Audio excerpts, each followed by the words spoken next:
സജീവ് സന്ദേശം ക്ലാസ്സിലേക്ക് നിങ്ങളെ സ്വാഗതം ചെയ്യുന്നു. ക്രിസ്തുയേശുവിലുള്ള വിശ്വാസത്തിലൂടെ ദൈവമക്കളായി തീരുന്നവർക്ക് ദൈവം ഒരുക്കിയിരിക്കുന്ന സ്വർഗീയമായ അനുഗ്രഹങ്ങളെക്കുറിച്ചും അവർക്ക് വേണ്ടി ദൈവം തയ്യാറാക്കിയിരിക്കുന്ന പദ്ധതിയെക്കുറിച്ചുമായിരുന്നുവല്ലോ കഴിഞ്ഞ ക്ലാസ്സിൽ നാം ചിന്തിച്ചത്. ദൈവം തൻ്റെ പൂർണ്ണ സ്വാതന്ത്ര്യത്തിലും ജ്ഞാനത്തിലും രൂപപ്പെടുത്തിയ ഈ പദ്ധതിയുടെ പിന്നിലുള്ള ഉദ്ദേശം അവിടുത്തെ സന്നിധിയിൽ നമ്മളെ വിശുദ്ധരും നിഷ്കളങ്കരുമാക്കി തീർക്കുക എന്നുള്ളതാണ്. ഇന്ന് നമുക്ക് എഫേസ്യർക്ക് എഴുതിയ ലേഖനം 1-ാം അധ്യായം 5-6 വാക്യങ്ങളുടെ പഠനം പ്രാർത്ഥനയോടെ ശ്രവിക്കാം.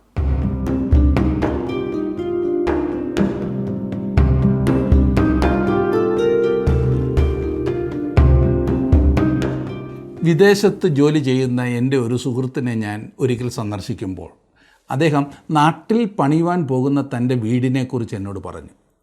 അദ്ദേഹവും ഭാര്യയും വീടിൻ്റെ പ്ലാൻ എന്നെ കാണിച്ചെല്ലാം വിശദീകരിച്ചു.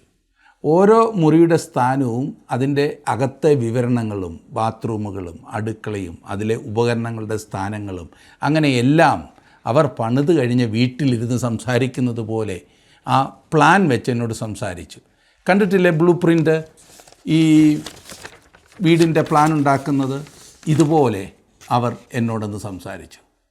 1 വർഷത്തിന് ശേഷം അവർ നാട്ടിലേക്ക് വരുന്നു എന്നും അപ്പോൾ വീടിൻ്റെ കയറി താമസത്തിന് ഞാൻ ചെല്ലണമെന്നും എന്നെ ക്ഷണിച്ചു. ഞാൻ അങ്ങനെ അവിടെ ചെന്നപ്പോൾ അവർ പണ്ട് ആ പ്ലാൻ കാണിച്ച് വിശദീകരിച്ച പോലെ തന്നെ ഒരു വീട്.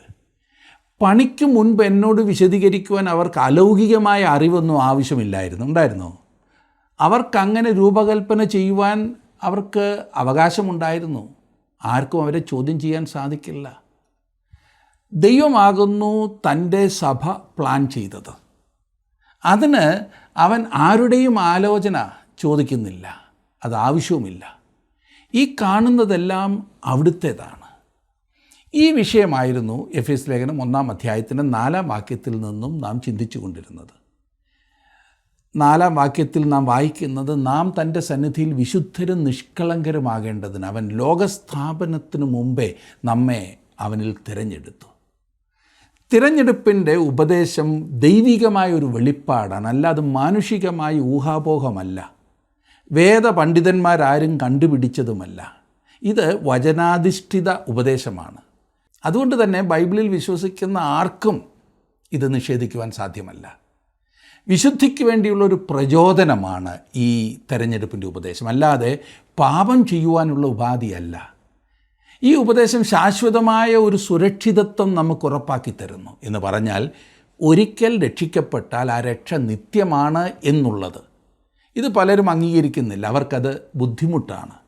എന്നാൽ ക്രിസ്തുവിൽ വിശ്വസിക്കുന്ന ഒരുവന് സ്വർഗം ഉറപ്പാകുന്നതിനാൽ എങ്ങനെയും ജീവിക്കാമെന്ന് അതിനർത്ഥമില്ല. ഏതായാലും ഞാൻ ദൈവത്താൽ തിരഞ്ഞെടുക്കപ്പെട്ടല്ലോ എന്നത് അശുദ്ധിയിൽ ജീവിക്കുവാനുള്ള ഉപാധിയല്ല. അതുകൊണ്ടാണ് പൗലോസ് പറയുന്നത്, നാം വിശുദ്ധരും നിഷ്കളങ്കരുമാകുവാനാണ് ദൈവം നമ്മെ തിരഞ്ഞെടുത്തത് എന്ന്. അതിനാൽ തിരഞ്ഞെടുപ്പിൻ്റെ ആത്യന്തികമായ ഒരേ ഒരു തെളിവ് വിശുദ്ധ ജീവിതമാണ്. എന്ന് വെച്ചാൽ വിശുദ്ധ ജീവിതം ഇല്ലാത്തവർ തിരഞ്ഞെടുക്കപ്പെട്ടവർ ആണെന്നുള്ളതിന് ഒരു ഉറപ്പുമില്ല എന്ന് ചുരുക്കം. തെരഞ്ഞെടുപ്പിൻ്റെ ഉപദേശം താഴ്മയ്ക്കുള്ള ആവേശമായിരിക്കണം, അഹങ്കരിക്കുവാനുള്ള അടിസ്ഥാനമാകരുത്. അതിനാൽ ദൈവിക തെരഞ്ഞെടുപ്പെന്ന സത്യം നമ്മെ നീതിയിലേക്കും വിശുദ്ധിയിലേക്കും നയിക്കുന്നതാകണം, അല്ലാതെ അത് നമ്മെ പാപത്തിലേക്ക് നയിക്കുന്നതാകരുത്. അത് നമ്മെ താഴ്മയോടെ നന്ദി നിറഞ്ഞ ഹൃദയമുള്ളവർ ആക്കണം. ഈ തെരഞ്ഞെടുപ്പിൻ്റെ ഉപദേശം വളരെയേറെ വാദപ്രതിവാദങ്ങൾ ഉയർത്തിയിട്ടുള്ളതാണെന്നും ഇന്നും കോലാഹലങ്ങളിൽ തന്നെ കഴിയുന്നു എന്നും നമുക്കറിയാം. ദൈവം തനിക്കുള്ളവരെ തിരഞ്ഞെടുത്തെങ്കിൽ ഞാൻ മെനക്കെടേണ്ട കാര്യമെന്ത്, ഞാനും അതിൽ ഉൾപ്പെടുന്നെങ്കിൽ മാത്രമല്ലേ കാണൂ എന്ന് ഒരു കൂട്ടർ വാദിക്കുമ്പോൾ, തിരഞ്ഞെടുക്കപ്പെട്ടതാണെങ്കിൽ പിന്നെ ഞാൻ എത്ര പാപം ചെയ്താലും തള്ളപ്പെടുകയില്ലല്ലോ എന്ന് വേറൊരു കൂട്ടർ വാദിക്കുന്നു. ഒരു ഭക്തൻ ഇതേക്കുറിച്ച് പറഞ്ഞത്, തെരഞ്ഞെടുപ്പിനെ വിശദീകരിക്കുവാൻ ശ്രമിച്ചാൽ നിങ്ങളുടെ മനസ്സ് നഷ്ടപ്പെടുന്നതായി തോന്നും, എന്നാൽ അതിനെ വിശദീകരിച്ച് തള്ളിക്കളയുവാൻ ശ്രമിച്ചാൽ നഷ്ടപ്പെടുന്നത് നിങ്ങളുടെ ആത്മാവായിരിക്കുമെന്ന്. എത്ര കൃത്യമാണല്ലേ? സ്പർജൻ എന്ന വലിയ പ്രസംഗകൻ്റെ അടുക്കൽ ഒരിക്കൽ ആരോ വന്ന് പറഞ്ഞു, മിസ്റ്റർ സ്പർജൻ, താങ്കൾ വിശ്വസിക്കുന്നത് പോലെ ഞാൻ വിശ്വസിക്കുകയായിരുന്നു എങ്കിൽ താൻ പ്രസംഗിക്കുന്നത് പോലെ ഞാൻ പ്രസംഗിച്ച് നടക്കയില്ലായിരുന്നു. തെരഞ്ഞെടുക്കപ്പെട്ടവർ ഉണ്ടെന്ന് താങ്കൾ വിശ്വസിക്കുന്നു എന്ന് പറയുമ്പോൾ തന്നെ സകലർക്കും രക്ഷിക്കപ്പെടാമെന്ന വിധത്തിൽ താങ്കൾ പ്രസംഗിക്കുന്നത് വിരോധാഭാസം തന്നെ.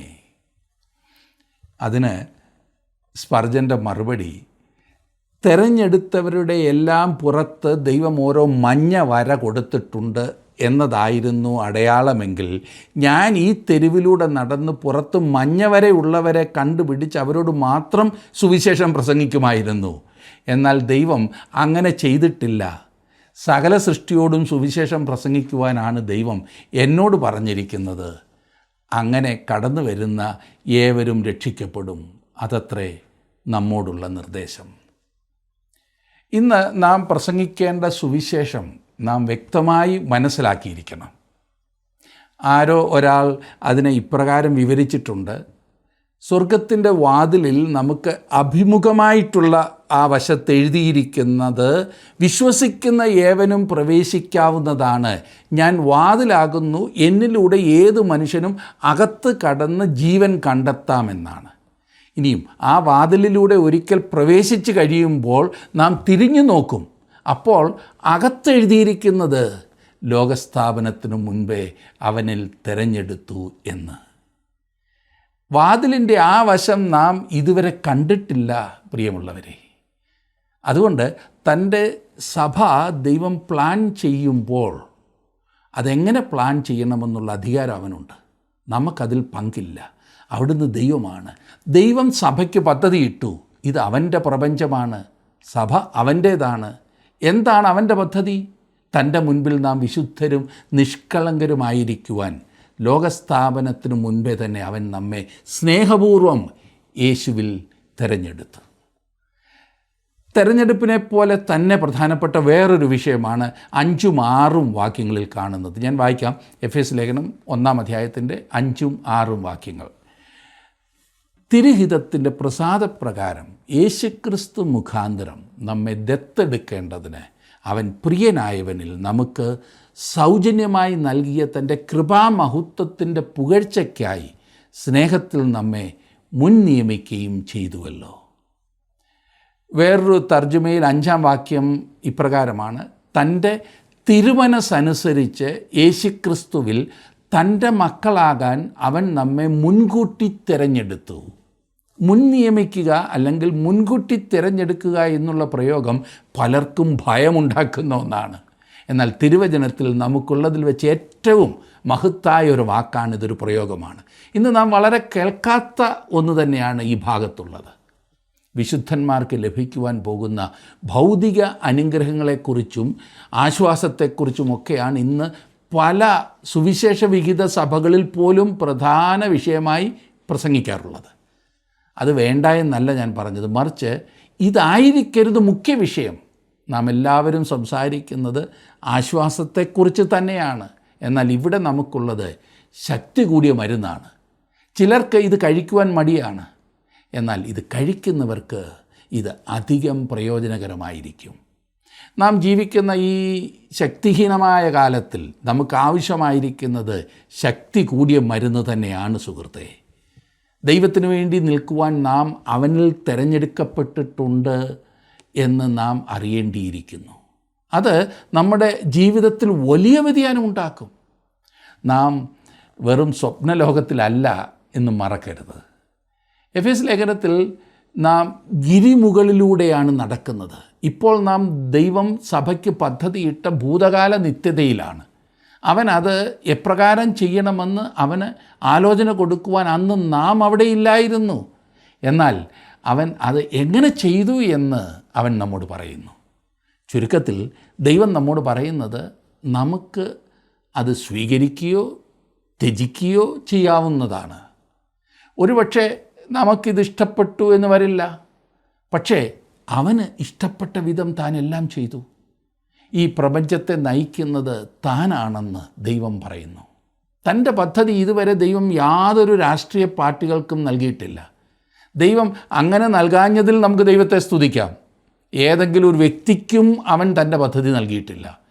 അതിനും നമുക്ക് ദൈവത്തെ സ്തുതിക്കാം.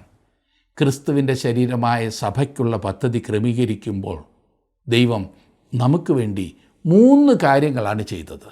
ഒന്നാമതായി അവൻ നമ്മെ തെരഞ്ഞെടുത്തു. രണ്ടാമത് പിതാവ് പുത്രത്വത്തിൻ്റെ പദവിയിലേക്ക് നമ്മെ മുൻ നിയമിച്ചു. മൂന്നാമതായി പിതാവ് പ്രിയനായവനിൽ നമ്മെ അംഗീകരിച്ചു. ക്രിസ്തുവിൽ ദൈവം നമ്മെ തെരഞ്ഞെടുക്കുന്നതാണ് തെരഞ്ഞെടുപ്പ് എന്ന് നേരത്തെ നാം കണ്ടു കഴിഞ്ഞു. ദൈവം തെരഞ്ഞെടുത്തില്ല എന്ന കാരണത്താൽ അല്ല മനുഷ്യൻ നഷ്ടപ്പെടുന്നത്. മനുഷ്യർ പാപികളായതിനാലും അങ്ങനെ തന്നെ ആയിരിക്കുവാൻ അവർ ആഗ്രഹിക്കുന്നതിനാലും അവർ അങ്ങനെ ആയിരിക്കുവാൻ തിരഞ്ഞെടുത്തിരിക്കുന്നതിനാലുമാണ് നഷ്ടപ്പെടുന്നത്. ദൈവം തിരഞ്ഞെടുത്തു എന്നതുകൊണ്ട് മനുഷ്യൻ്റെ ഇച്ഛാസ്വാതന്ത്ര്യത്തെ, ഫ്രീ വിൽ, അതിനെ ഒരിക്കലും അടിച്ചമർത്തിയിട്ടില്ല. നഷ്ടപ്പെട്ട മനുഷ്യൻ സ്വയമേവ തീരുമാനങ്ങൾ എടുക്കുന്നു.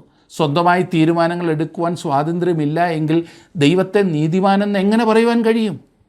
ദൈവത്തിൻ്റെ പക്കൽ അനീതി ഉണ്ടെന്ന് നാം കരുതുന്ന പക്ഷം എത്രയും വേഗം നമ്മുടെ മനസ്സ് മാറ്റേണ്ടതുണ്ട്. അവനെ മനസ്സിലാക്കേണ്ട വിധത്തിൽ മനസ്സിലാക്കുവാൻ നമുക്ക് സാധിക്കണം. നമ്മുടെ ഏതോ പ്രവർത്തനം കൊണ്ടാണ് ദൈവം നമ്മെ രക്ഷിക്കുന്നതെന്ന് നാം പലപ്പോഴും ചിന്തിക്കാറുണ്ട്. കൈകൾ ഉയർത്തിയത് കൊണ്ടാണ്, സാക്ഷ്യം പറഞ്ഞതുകൊണ്ടാണ്, സ്നാനപ്പെട്ടതുകൊണ്ടാണ്, സഭ മാറിയത് കൊണ്ടാണ് ഞാൻ രക്ഷിക്കപ്പെട്ടതെന്ന് പലരും ചിന്തിക്കുന്നു. എന്നാൽ ദൈവം വ്യക്തമാക്കുന്നത് നമ്മുടെ യാതൊരുവിധ പ്രവൃത്തിയും മൂലമല്ല ദൈവം നമ്മെ രക്ഷിക്കുന്നതെന്ന്.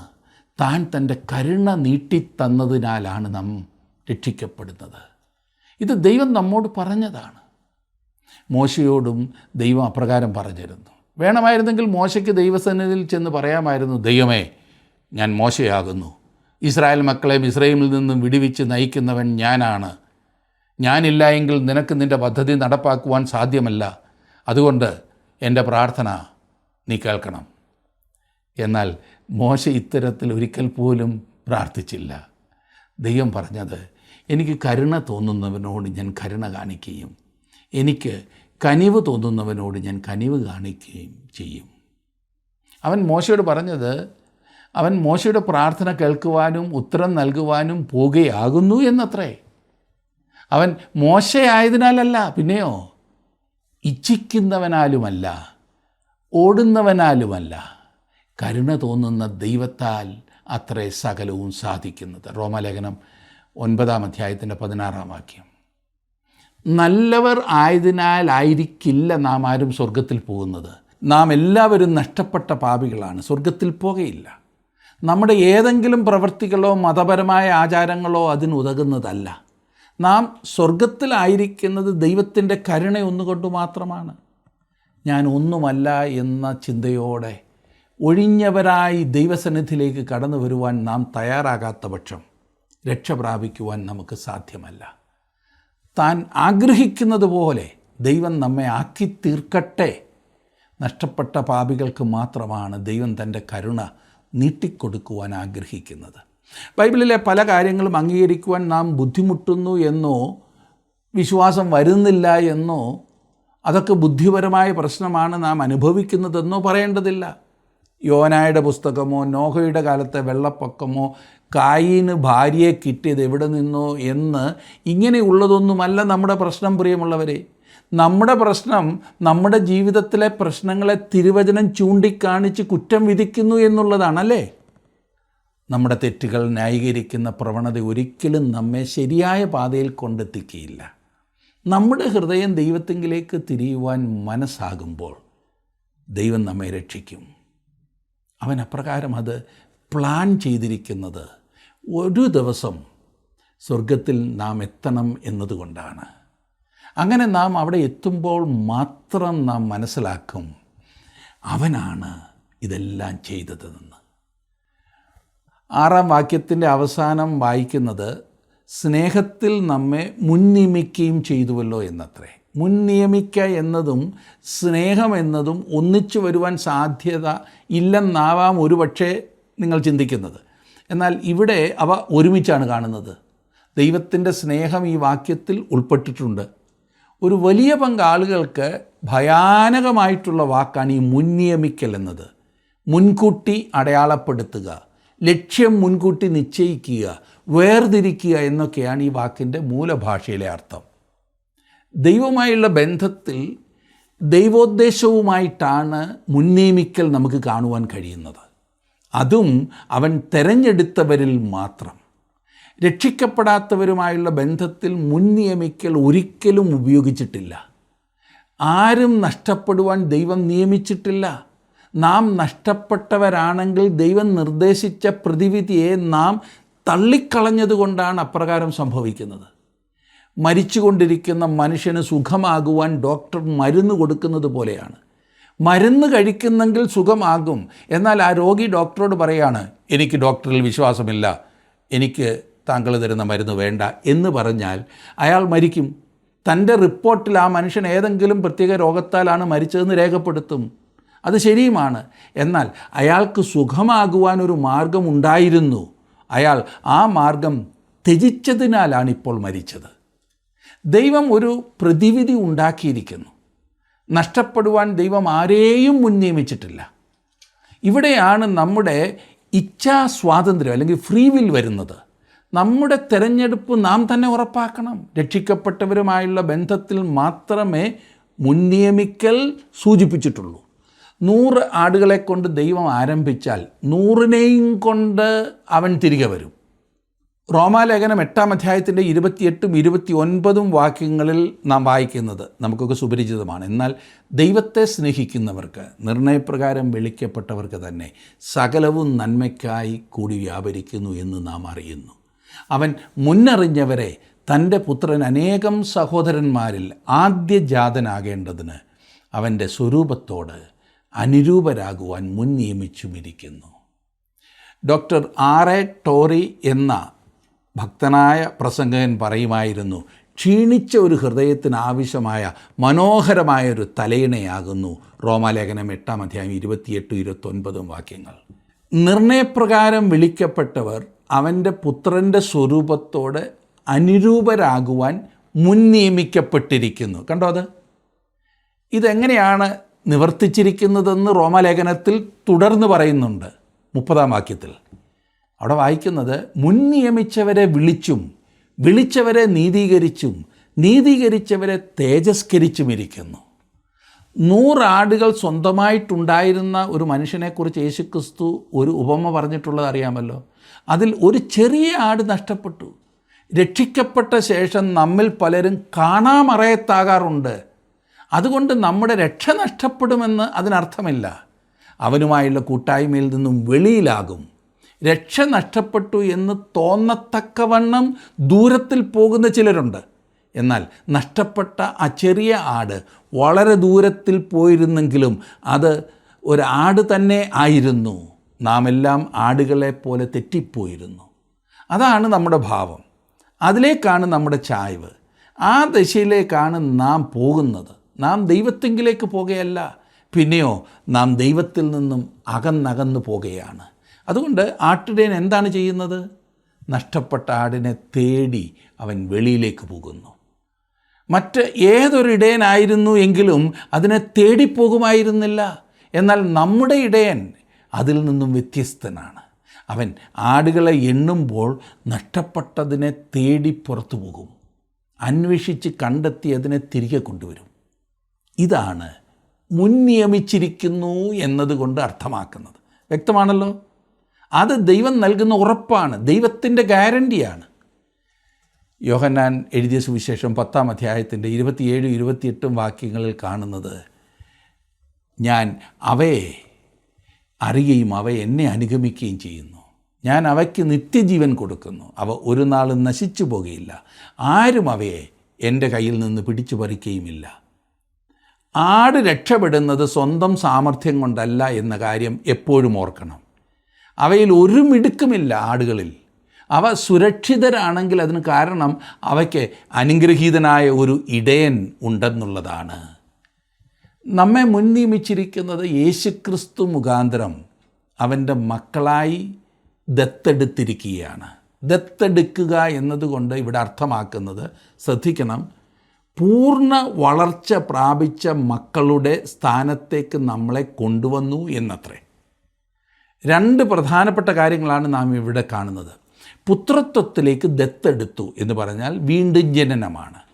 നാം ദൈവത്തിൻ്റെ ആത്മാവിനാൽ വീണ്ടും ജനനം പ്രാപിച്ചിരിക്കുന്നു. ദൈവപൈതൽ വീണ്ടും ജനനം പ്രാപിച്ചിരിക്കുന്നു. പത്രോസ് എഴുതുമ്പോൾ 1 പത്രോസ് 1:23 കെടുന്ന ബീജത്താലല്ല, കെടാത്തതിനാൽ ജീവനുള്ളതും നിലനിൽക്കുന്നതുമായ ദൈവവചനത്താൽ തന്നെ നിങ്ങൾ വീണ്ടും ജനിച്ചിരിക്കുന്നു. ഒരു പുതിയ ബന്ധത്തിലേക്ക് വീണ്ടും ജനിച്ചു. നിക്കോദേമസിനോട് അവൻ വീണ്ടും ജനിക്കണമെന്ന് യേശു പറഞ്ഞപ്പോൾ അതാണ് അവൻ അർത്ഥമാക്കിയത്.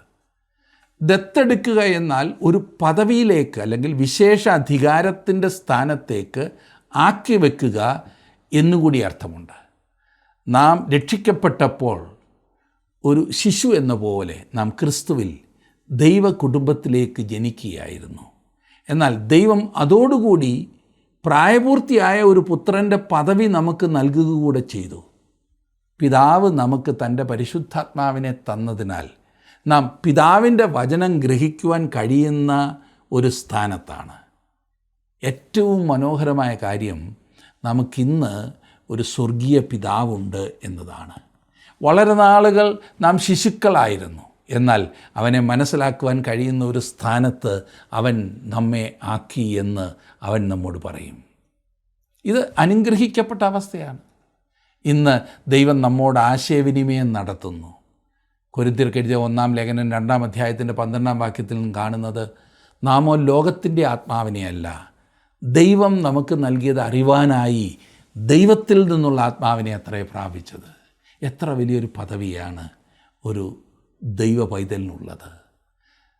നാം ഇതുവരെ കണ്ടുകൊണ്ടിരുന്നത്, നമ്മെ ക്രിസ്തുവിൻ്റെ ശരീരമായ സഭയിലേക്ക് ചേർക്കുമ്പോൾ ദൈവം ചെയ്യുന്നത്, അവൻ നമ്മെ തിരഞ്ഞെടുക്കുന്നു, പുത്രത്വത്തിൻ്റെ പദവിയിലേക്ക് നിയമിക്കുന്നു, പ്രിയനായവനിൽ നമ്മെ അംഗീകരിക്കുന്നു എന്നൊക്കെയാണ്. എത്ര വലിയൊരു പദവിയാണ് ദൈവം നമുക്ക് നൽകിയിരിക്കുന്നത്.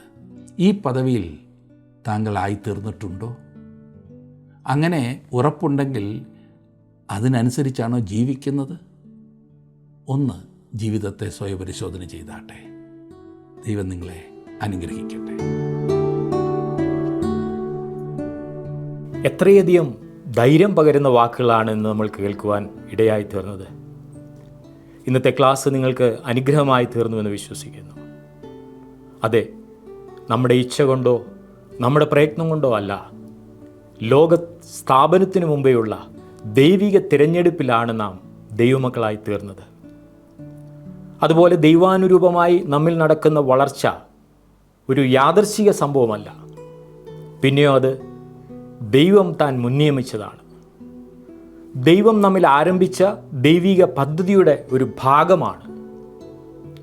യേശുക്രിസ്തു മൂലം അവിടുന്ന് നമ്മെ ദത്തെടുത്തിരിക്കയാൽ മക്കളെന്ന പദവിയിലേക്ക് നാം ഉയർത്തപ്പെട്ടിരിക്കുന്നു.